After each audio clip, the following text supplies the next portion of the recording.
Hello, my name's Chad Oakes, and this is my class presentation for clearing the M4 Carbine. I'm going to walk you through the steps on how to properly clear an M4 Carbine. First thing you want to do is make sure you have good muzzle control and point the weapon in a safe direction, and ensure that the safety is on. In this case, our selector is pointed to safe, so the weapon is safe. The next thing you want to do is release the magazine by pressing the magazine release button and taking the magazine out of the weapon. The next step that you're going to do is to pull and lock the charging handle to the rear. Pull the charging handle, press the bolt catch, slide the charging handle forward. You have now locked the bolt to the rear. Now you are going to inspect the chamber. You look inside, make sure that there's no round or ammo inside the chamber or the magazine well. There is none, so the weapon is cleared. At this point, go ahead and release the bolt. Close the dust cover. Ensure that the weapon is on safe. You have cleared the weapon. Okay, so after you have cleared the weapon, which is the first step in performing a functions check, you can go ahead and do a functions check. So the weapon has been placed on safe. We are going to slowly pull the trigger, and nothing should happen. The hammer should not fall. Then take the selector mechanism and put it to fire. Slowly pull the trigger. You should hear the hammer fall. That was the hammer falling.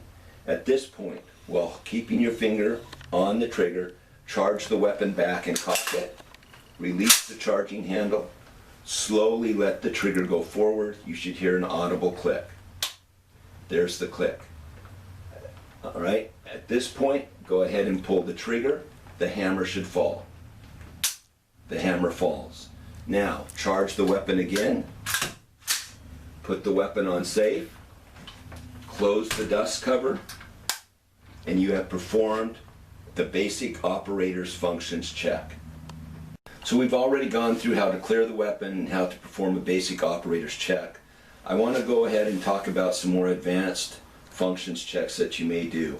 There's a couple of reasons you may do this. If you were interested in buying a used weapon, you want to do some more advanced checks, or if you were checking a gun in to, say, a gunsmith shop, you may want to do some more advanced checks. We're going to check the action and how the action cycles on the gun, and then we're also going to check the feeding, the chambering, and the extraction of the gun to make sure that those all seem normal.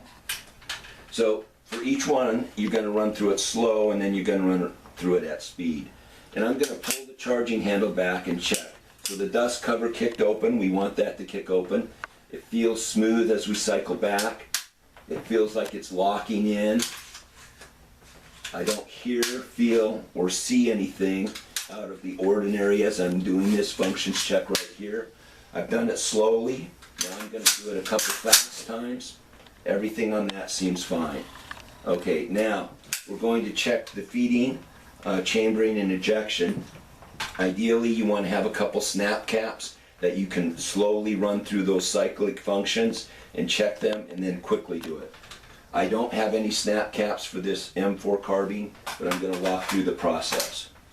Put the magazine with a couple snap caps loaded, pull the bolt back, observe, see if it catches. Now in this case it does. It catches on an empty magazine, which is a proper function for this carbine. I'm going to hit the bolt release and allow it to slide forward. I watch as it strips around and chambers it. Seems good.